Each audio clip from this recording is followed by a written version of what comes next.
বন্ধুরা, আজকে একটা ভিডিও করতে বসেছি। যে ভিডিওটায় দেখাবো যে আমরা এক টব মাটি মানে সারযুক্ত মাটি কীভাবে তৈরি করব। এই সারযুক্ত মাটিটা তৈরি করব আমরা যে ঘরে যে সমস্ত সবজিগুলো খাই তার যে চোকলাগুলো পড়ে থাকে, তাতে আলু, পেঁয়াজ, আদা, টমেটো, পটল, যা কিছু সবজি, শসা এবং ডিমের চোকলা থেকে শুরু করে সমস্ত যে চোকলাগুলো যেগুলো আমরা ফেলে দিই, সেই সমস্ত সবজির যে চোকলাগুলো দিয়েই আমরা আজকে এই ঘরোয়া পদ্ধতিতে বিনা খরচায় সারযুক্ত মাটি তৈরি করব এবং একটা উর্বর এবং সুন্দর মাটি তৈরি হবে, যে মাটিতে আমাদের গাছ সেটা ফুল হোক, ফল হোক, সবজি হোক সুন্দরভাবে হবে। এবং গাছের জন্য যে সমস্ত প্রয়োজনীয় এনপিকে লাগে মানে খাদ্য খাবার লাগে এবং অনুখাদ্যগুলো যে লাগে, যেমন magnesium, potash, iron, zinc, boron, সমস্ত কিছুই কম বেশি এই সবজি চোকলা থেকে গাছ পেয়ে থাকবে।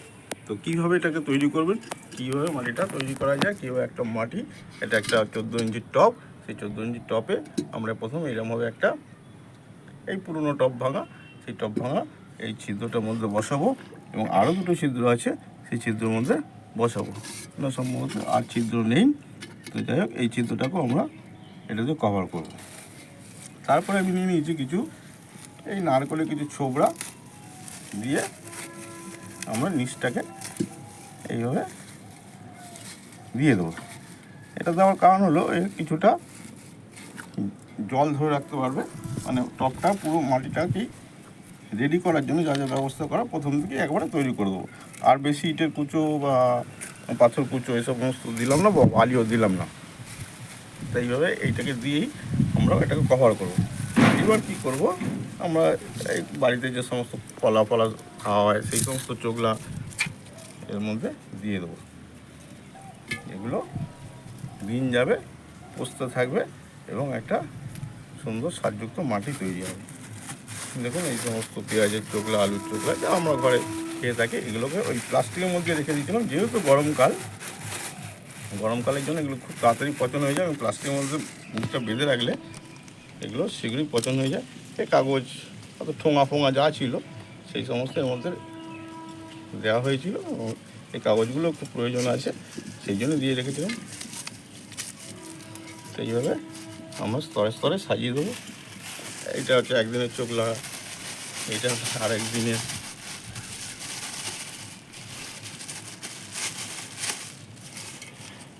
এই যে ডিমের চোকলা বলছিলাম, ডিমের চোকলা যেগুলো ফসফেটের খুব কাজ করে,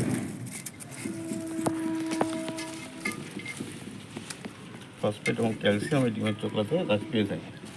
এরপরে আমরা এই এই গাছের টবেই যে সমস্ত আগাছাগুলো হয়েছিল সেই আগাছাগুলোকেও দিয়ে দেবো।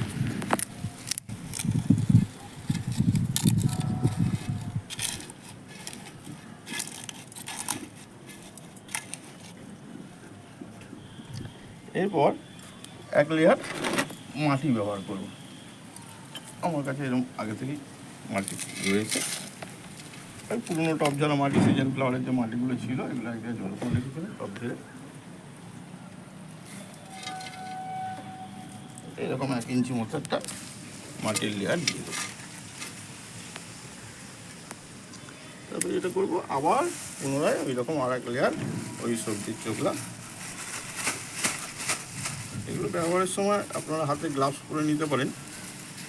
যারা গাছপ্রেমী তারা এইসব নোংরা ফোংরা ভাবে না, এটা একটু নোংরা তো নয়, ঘরেরই জিনিস, একটু পচন হয়ে গেছে আর পচনটাই আমাদের লাগবে, মানে তাহলে তাড়াতাড়ি মাটিটা আমাদের তৈরি হবে। তো এটা আমি হাতেই ব্যবহার করছি, গ্লাভস আমারও আছে কিন্তু ব্যবহার করছি না, অত শৌখিন সব কিছু হয়ে লাভ নেই। এর মধ্যে কিছু চা পাতাও দেওয়া ছিল, যার জন্য কালারটা একটু অন্যরকম হয়ে গেছে। এটা ভালোই পচে গেছে। এই সারটা তৈরি হতে, মানে পুরো টোটাল মাটিটা তৈরি হতে, এই যে পেঁয়াজের চোকলা দেখতে পাচ্ছেন এখনও বোঝা যাচ্ছে, ডিমের চোকলা একটু ভেঙে দিলে ভালো। আর যেটা আছে সেটাও দিয়ে দিই।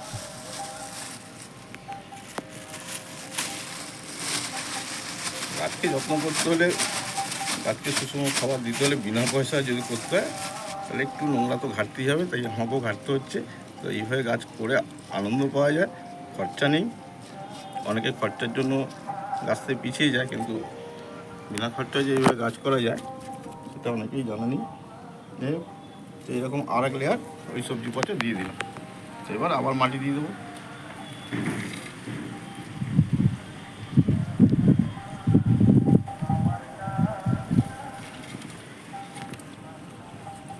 এরপর উপরের মাটিটা আমি একটু বেশি করেই দেবো। তার কারণ হচ্ছে আমি এর নিচের যে সার, যে সবজি পচাটা থেকে সার তৈরি হবে সেটা নিচে থাকলেই, আর এই মাটিটা আমি উপরেই রাখছি পুরো। এটা সার নেই, এটা প্লেন মাটি। প্লেন মাটি ওই পুরোনো টপ ঝাড়া মাটি। এই ধরনের আমার সিজন ফ্লাওয়ার ছিল এতে। এই সিজন ফ্লাওয়ার মাটিগুলো থেকে আমি এগুলো খালি করে নিয়েছি, এবং যেহেতু এটা প্লাস্টিক নষ্ট হয়ে যাচ্ছে তো এটা খালি করে নিয়েছি এখানে। খালি করার পরে এবার ওই মাটিটাকে আমরা ব্যবহার করছি। তো এতে কয়েকটা সার নিই, যেহেতু আগে পুরোনো গাছ বসানো ছিল, সেই গাছগুলো ওই মাটিটা যাবতীয় সার খেয়েই নিয়েছে। তো নতুন করে একটু সার দেওয়ার দরকার আছে। আচ্ছা, এইভাবে আমরা এটা 3-4 ইঞ্চি দিয়ে দিলাম। 3-4 ইঞ্চি দিয়ে দেওয়ার কারণ হচ্ছে এমন এই সবজিগুলো আরও একটু পচবে, পচে গিয়ে আরও নিচে নেমে যাবে, নেমে গিয়ে মাটিটা আরও ডাউন হয়ে যাবে। তো আমি চেপে চেপেই দিলাম, আর একটু মাটি দিয়ে দেবো। এরপরে কি করব, এই যে মাটিটা এতখানি দিচ্ছি, বা এই যে মাটিটাকে টপ সমেত মাটিটাকে এতদিন ফেলে রাখবো না। আমি এর একটা কৌশল করেছি বা করে থাকি। এই মাটির ওপরেই যেহেতু কিছু দানা জাতীয়, মানে সেটা নোটে শাক হোক, লাল শাক হোক, ঢ্যাঁড়স হোক, কলমি শাক হোক, এই ধরনের ছোটো ছোটো ছোটো গাছ, যেগুলো 1.5-2 মাসের মধ্যে, ম্যাক্সিমাম 1.5-2 মাসের মধ্যে মানে তার বার বৃদ্ধি নিয়ে উঠে সে আবার বীজ দেবে বা মারা যাবে। এই রকম 1.5-2 মাসের মধ্যে যে গাছগুলো আর জীবিত থাকবে না, সেই ধরনের দানাগুলোকে আমরা এর মধ্যে ফেলে দেবো, বা আমি করে থাকি এটা। তো আমার কাছে আপাতত সেরকম কোনো দানা নেই, কিন্তু আমার যে লাল শাক বসানো ছিল তার মধ্যে 2-4টে গাছ বড় বড় হয়েছে এবং তার দানাও হয়েছে। সেখান থেকে কিছু দানা আমি এর মধ্যে ছড়িয়ে দেবো। আমার সঙ্গে আমার ছেলে একটু হেল্প করছে, ছেলেকে বলবো ওই দানাগুলো, তো মাথার দিকে যে সমস্ত ফুলগুলো হয়ে আছে ওগুলো পুরো ছিঁড়ে নিয়ে চলে আসো।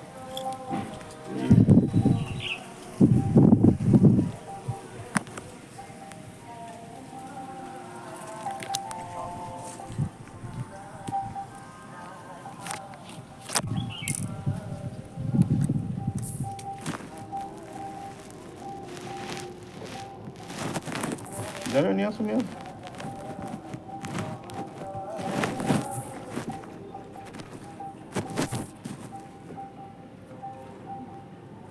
ওই তো লাল শাকের যে দানা, মাথাগুলো পুরো, হ্যাঁ, ওরাতে ধরে পুরো সোজা করে টানলেই তো ছিঁড়ে যাবে। ওই আর একটা বড়ো গাছ আছে, সব পটাপট ছিঁড়ে নিয়ে চলে আসে। ওই বড়ো গাছটা অনেকগুলো হয়ে আছে। আমাদের দেখাও, ওই দিকে দেখো।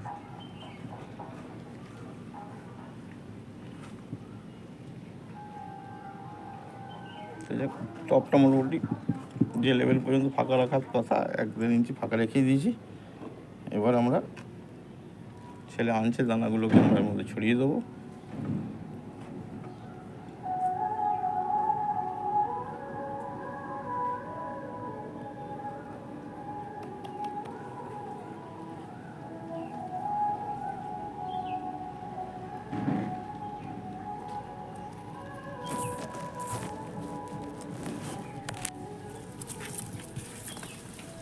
এই যে লাল শাকের বসানো ছিল তার মধ্যে 2-1টা গাছ বড় হয়েছে এবং দানাগুলো পেকে গেছে, এর মধ্যে কালো কালো দানা আছে, তাই ডলে বার করে দেবো,